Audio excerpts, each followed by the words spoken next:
The Twins are coming off a tough one last night, a come from ahead loss, if you will. So we'll talk about that. We'll talk about the fact that the Twins have been really good out of the break. We will also break down what I think the Twins' plans are for Dallas Keuchel. That and so much more on this edition of Locked On Twins. You are Locked On Twins, your daily Minnesota Twins podcast. Part of the Locked On Podcast Network, your team every day.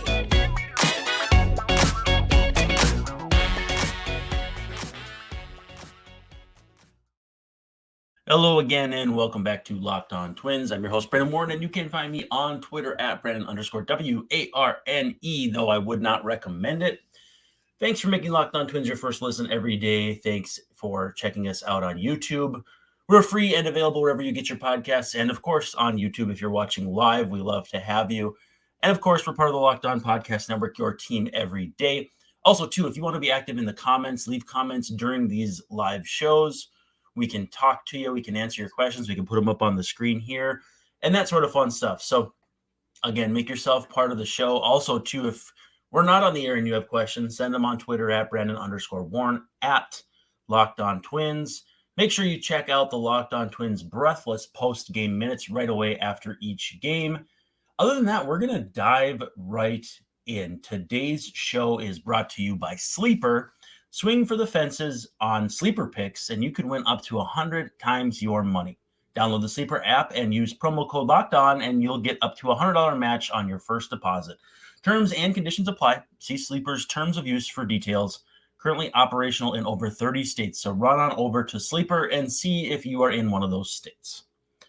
Now, the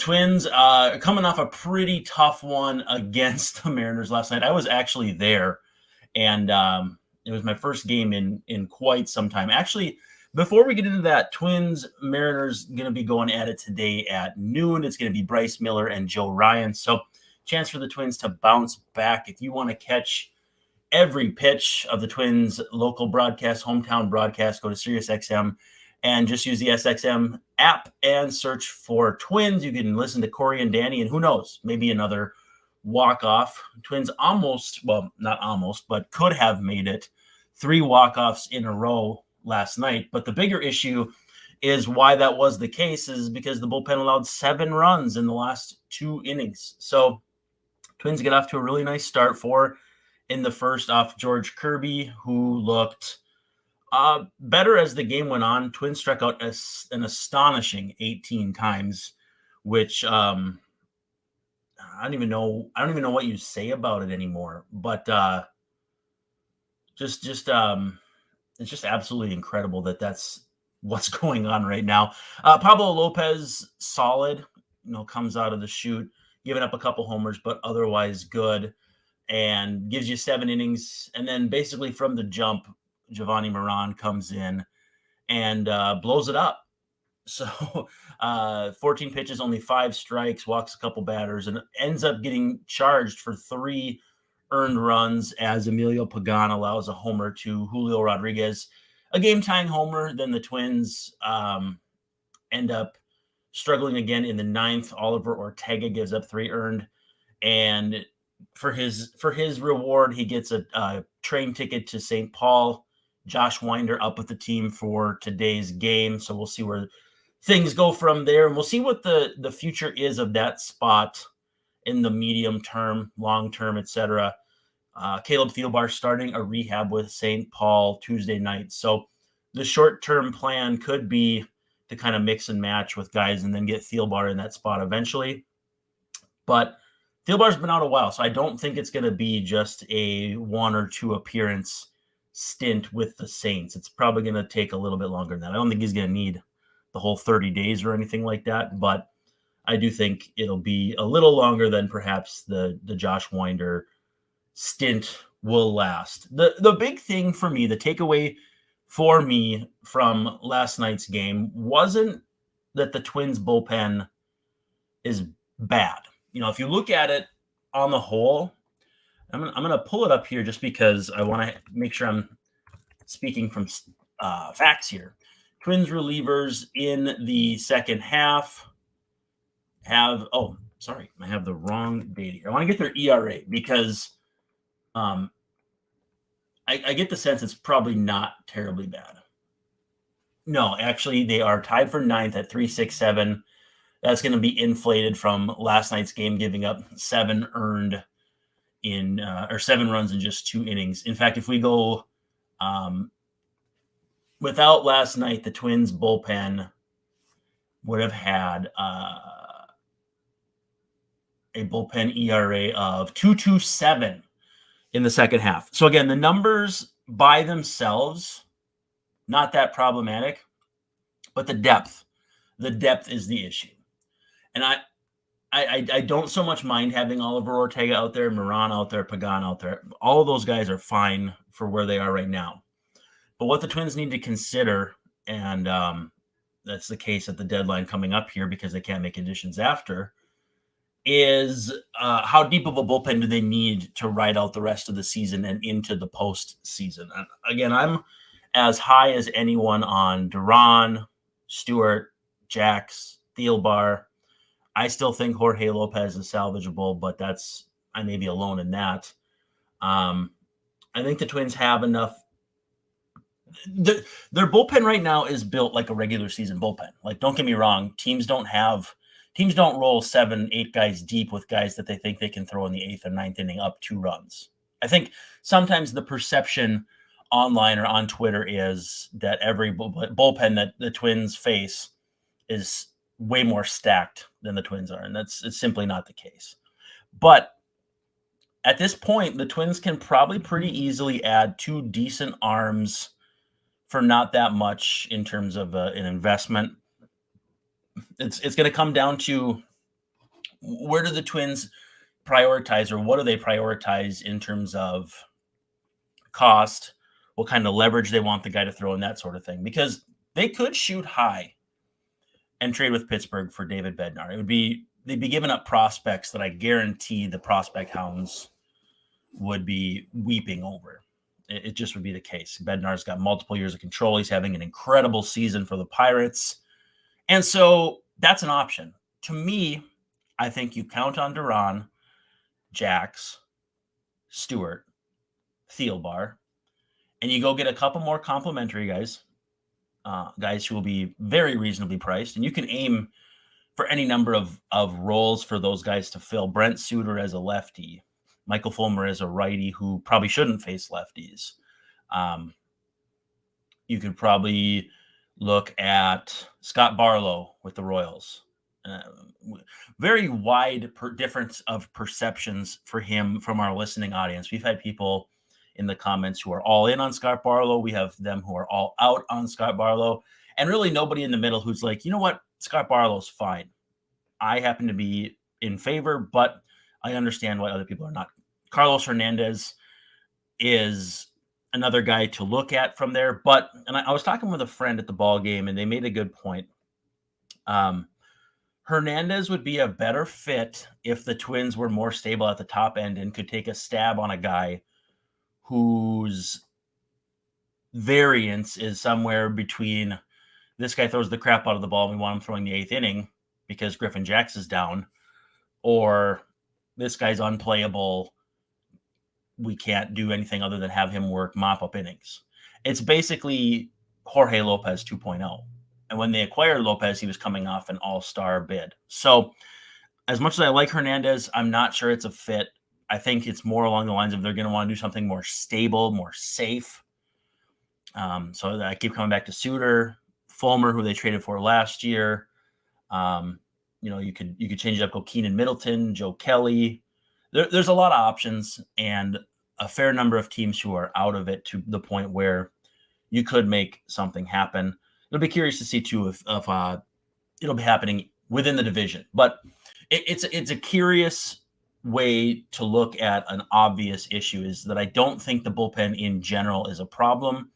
I just think parts of it are, and that's the reality of a bullpen in today's game. When you tax your bullpen on the front end to win the game that day, you may pay for it in the future. And that's when, the piper came to be paid was Tuesday night at Target Field.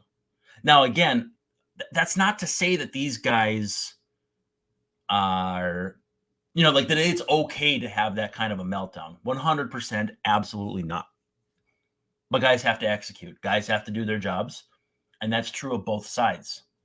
It's not egregious that the Twins had Moran in their bullpen, Ortega in their bullpen, Pagan in their bullpen. Pagan's, we can honestly probably just kind of table the discussion on Pagan and the crying about him still being on the roster right now. Sure, he gave up a homer, but he's having a perfectly reasonable, perfectly good season. And I think at this point, it's just kind of, let sleeping dogs lie. But now is their chance to kind of build a playoff bullpen. You got to feel good about your chances of making the postseason. Roster Resource has the Twins at, let me make sure I get this correctly, 80.2% to make the playoffs, 79.7% to win the division. So Guardians 18.6, Twins up 3 games in the division. You can kind of start honing in on the idea of what do we want this to look like into October. And nice thing too is they've got a couple off days here, Thursday and Monday before the deadline, where they can get guys healthy so that they can really roll with a healthy bullpen moving forward. The schedule between now and the deadline and after the deadline is not that difficult. They're going to do a Missouri swing between the Royals and Cardinals.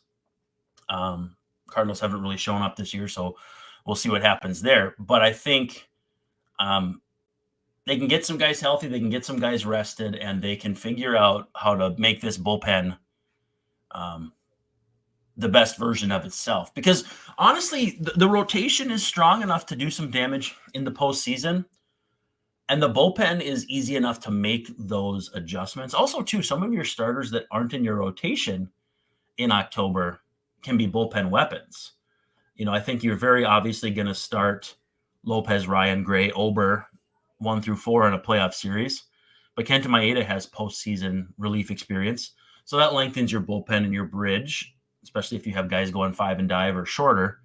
I think the easiest thing the Twins can do at this deadline is to address the bullpen, and they don't need to go overboard. Like, it would be great to get Bednar. Don't get me wrong. I'm just saying they don't need to go that high for it to be a productive trade deadline for them. We do need to take a second and talk about Sleeper, our new friends at Sleeper. Before we do that, though, when we come back, we will talk about how the Twins have done coming out of the break and how they are faring both offensively and on the pitching side of things. But first, we have Sleeper, easy for me to say. Do you want the chance to win more money with less picks? Head to Sleeper, where you can win up to 100 times your money on just 2 or more fantasy baseball picks. So if you're looking at a slate of games and you think Aaron Judge is going to homer and this guy's going to strike out 10 batters and this guy's going to do this, you can add all those things together and win your money as a multiplier, which is kind of cool. So you can win 100 times your money on daily fantasy baseball by doing up to 8 pick contests. Choose as many as 8 players that you like, and you go more or less on the stats that they're going to put up in that day's game, whether it's home runs, strikeouts, hits, you name it. Go ahead and check it out. If you want to find a way to enjoy watching the Twins game and maybe make a little money off it, this is the way to do it. There's group chat functionality, so you can see your group's picks, talk a little trash, and that sort of thing. Also, too, entries can be made in 30 seconds or less. It's extremely easy. You get your money safe. You get your money quickly. And if you use the promo code Locked On, you will get up to a $100 match on your first deposit. Terms and conditions apply. See Sleeper's terms of use for details. Currently operational in over 30 states. So make sure you check out if your state is eligible. Check out Sleeper today. Now we're coming into the bullpen, which is the name of our second segment. We're going to talk about how the Twins have fared out of the break. So a lot of times when we look at statistics and how things are laid out over a season, we look at first half, second half, and we're early in the second half. So it's still early to really say for sure that we're seeing trends or anything developing, but we have seen an offense that has been markedly better, although pointed out by Aaron Gleeman, the Twins are actually striking out more often in the second half than the first half, which again goes to show that the correlation between strikeouts and hitting is not as strong as people might think. Twins striking out 30.7% of the time in the second half. Only one other team, no other teams are over 30. Only two are above 28, including the Mariners, who are third at 28.3%, Rockies 28.9. Now, the Twins offense coming out of the break is averaging 5.83 runs per game. That in 12 games puts them fifth in MLB. And so as a result, it's not terribly surprising that they've come out of the gates boat racing some opponents. And people will say they haven't played anybody. Who have they played in the second half? It's going to be the case all season long, or at least the rest of the way. You know, they have the Diamondbacks coming up here. They have the Guardians. They'll continue to play as the season goes on. But otherwise, the rest of their schedule outside of like the Texas Rangers it's not going to be that difficult. By the way, Twins, Mariners noon today. You can see them take on Bryce Miller. It's going to be Joe Ryan going for the Twins. Ryan up to 19 home runs allowed this season. So we're going to see if he can keep the Mariners in the yard. But if you want to check that out, you can catch every pitch of the Twins hometown broadcast with SiriusXM on the SXM app. Just search Twins. Also, thanks for making us your first listen every day. Check back later. We'll have a full wrap on the Mariners series. We've got a Trevor Hildenberger episode coming up. We're working on a lot of fun stuff for you coming into and out of the trade deadline. Anyway, back to how the Twins offense has fared coming out of the break. Twins hitting 266 with a 354 on base and a 494 slugging. That's an 848 OPS. So that's third in MLB. And if you pair that with a pitching staff that has been, solid all season long, but coming out of the break, 4.34 ERA, not quite what you want, but the offense is picking up the slack, which is something we hadn't seen to this point of the season. I still envision a scenario where both of these groups can coexist in a way that allows this team to keep moving forward and get to that 86, 85, 88 win plateau.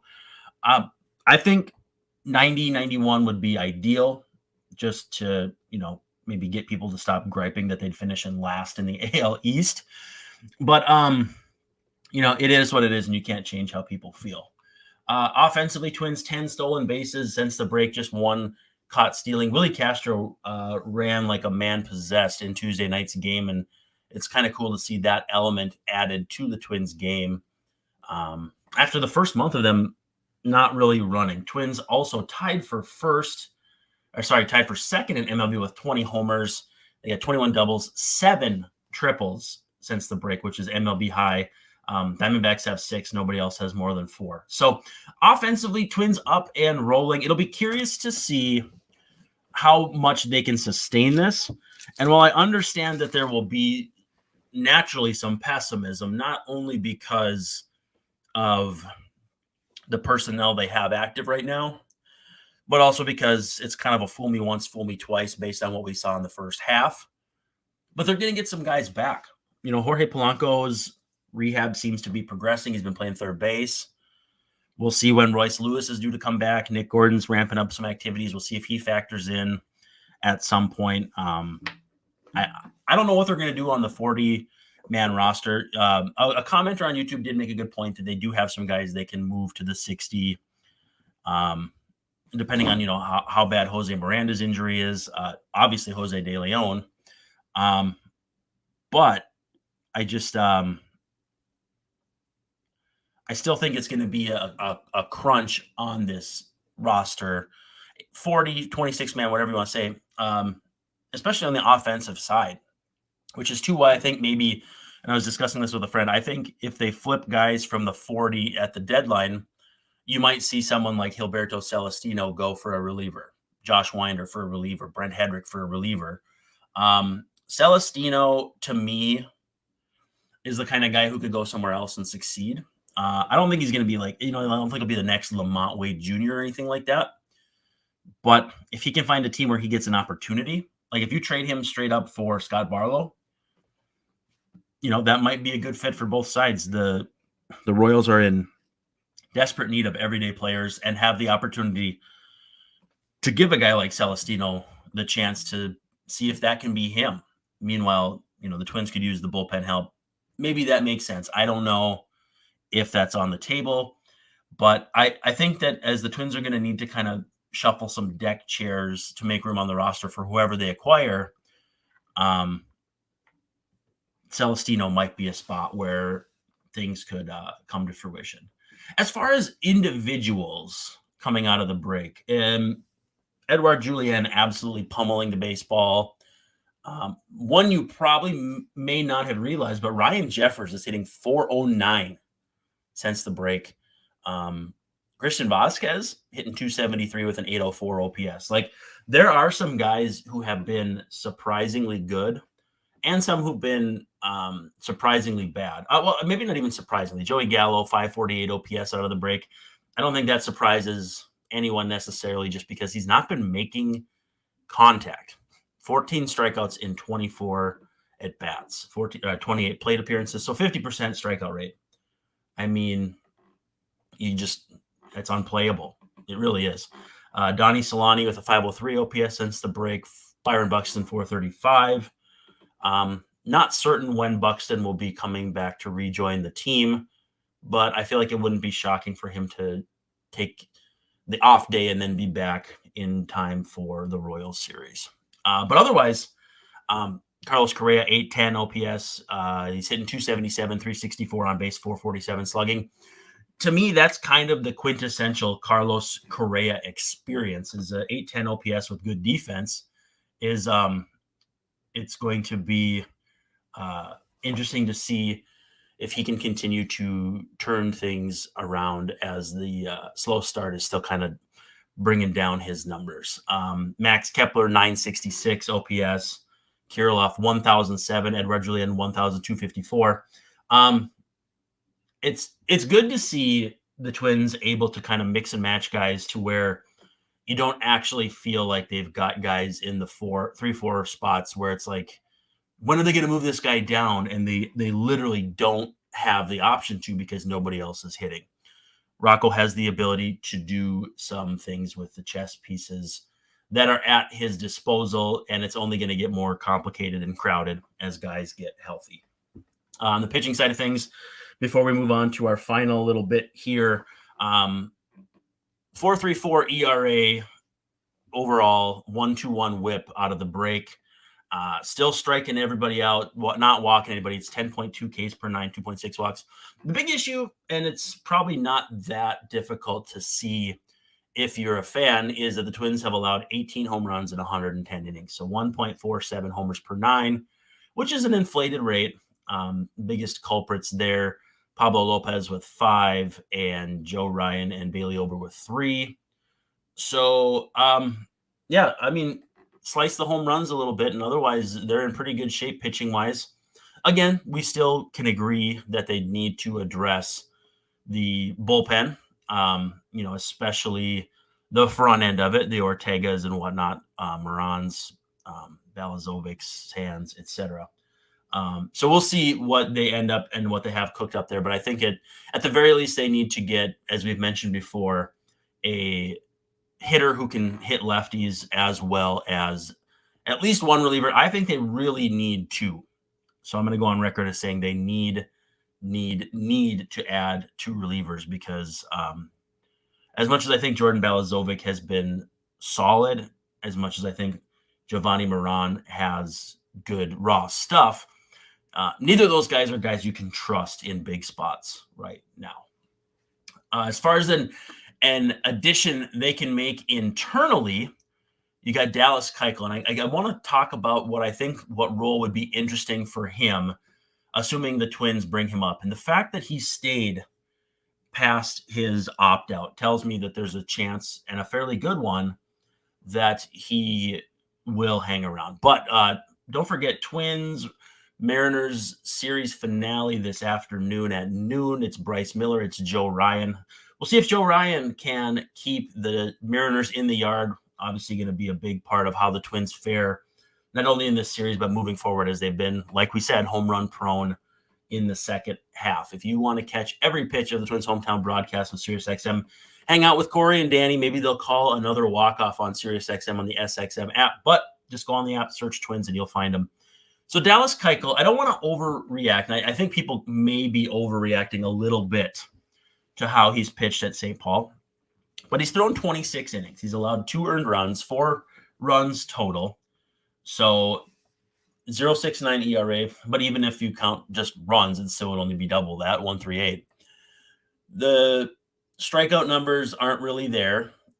But again, he throws 87. You can't really expect that many strikeouts. The whip is decent, 1.27, strikeouts 6.9 per 9. What I think could work for him with how this team is presently constructed is an opener, not an opener role, but as the bulk guy. So I think if you can shoehorn him, you bring in like a Jordan Balazovic or another hard-throwing righty, go to Keuchel as a soft lefty, and then you go back to a hard-throwing righty after. I think you can really mess with a team's offense that way. So, I don't think the Twins have a specific rotation spot for Keuchel per se. Bailey Ober coming up on an innings limit. Kenta Maeda still coming back from Tommy John. He's been awesome, but he's still coming back. So this is a way to keep Keuchel stretched out while also giving him a role, while also not trying to force him to be someone he's not. If you can protect him from that 1, 2, 3 the first time through the order, I think as a bulk guy, Dallas Keuchel could be really, really helpful. I also think he could help them in the bullpen as a situational guy who comes in and gets a grounder when they need a double play. But I don't know. I don't really know that they would go that route, especially since he's been starting at St. Paul and is stretched out. He's averaging a little over 5 innings per start. So we'll see if that's in the cards. But for me, I do think they'll bring up Keuchel. I think that roster spot ends up being the roster spot that'll be vacated once Jose De Leon goes on the 60-day IL.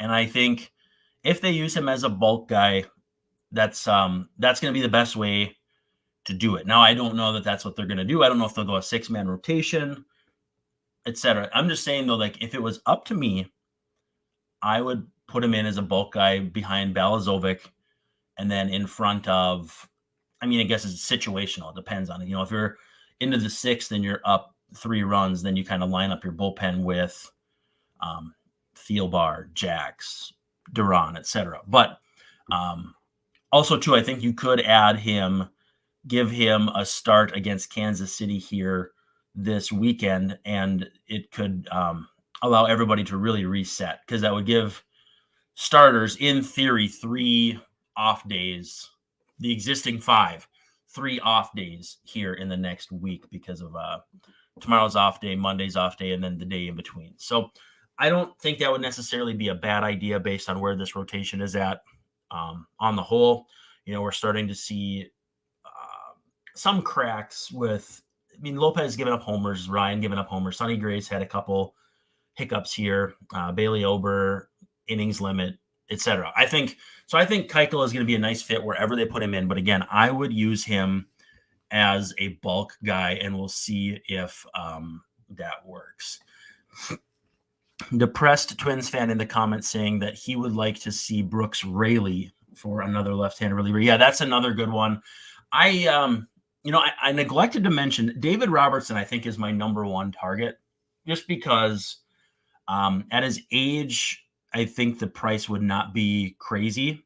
Again, the prospect huggers still might be upset if it's Simeon Woods Richardson or any one prospect that most of us have heard of. But if you can get Robertson, a decent secondary guy, and a guy like Tommy Pham, I'm not saying Tommy Pham necessarily, I don't know how he'd fit in this clubhouse. But if you can do that, like let's say hypothetically you can do Robertson, Raley, we're on the same team, so package deal. Oh, actually, Fam is on that team too. What if you could do a 3-for-2 or something? I'm brain dead this morning. That's the kind of angle I'm going though. Like ideally for me though, it's Robertson, Suter. I think I like the funky lefty, and then honestly, I would really like McCutchen, but I think the Pirates are going to hold on to him. I think it's a Torrey Hunter 2015 situation where you know if you go home, you're going to stay home. Now, if the Pirates want to do right by him and he wants to leave or he's willing to leave, that's the guy the Twins should target. You can DH, you can maybe play a little bit outfield. He hasn't played that much this year, but another situational guy late in games for Rocco to kind of mix and match with. But we'll see what the case is here. But we're going to have a whole lot of fun talking about this deadline coming up. A lot of balls in the air for the Twins, which has been the case for them on the field and off the field. So we'll see what happens. Again, we'll have some fun trade deadline episodes. Trevor Hildenberger is in the works. We'll talk to him about playing under Paul Molitor, his development, et cetera, his 2017 season, which was absolutely incredible. So stay tuned for that. Stay tuned for all of this as we come down the home stretch. We start hitting the dog days of summer and that sort of thing. Thanks for making Locked On Twins your first listen every day. And subscribe, like, give us a 5-star rating on whatever platform you are listening or watching. Give us a thumbs up, hit that subscribe button on YouTube. Hang out in the comments section and all that fun stuff. Send us questions. We'll answer them for you like we did for Depressed Twins fan here.